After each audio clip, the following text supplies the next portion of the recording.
In numerology divination, when a number keeps repeating, then that particular number vibration becomes stronger and will overpower many of the other number vibrations.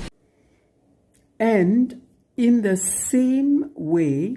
if you are dreaming a number or a series of numbers which keep repeating,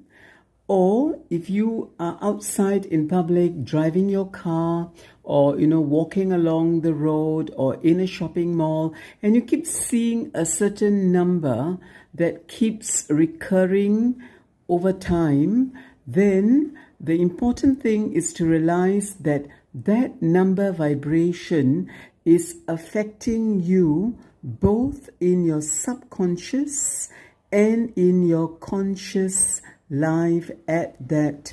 moment or in that period of time.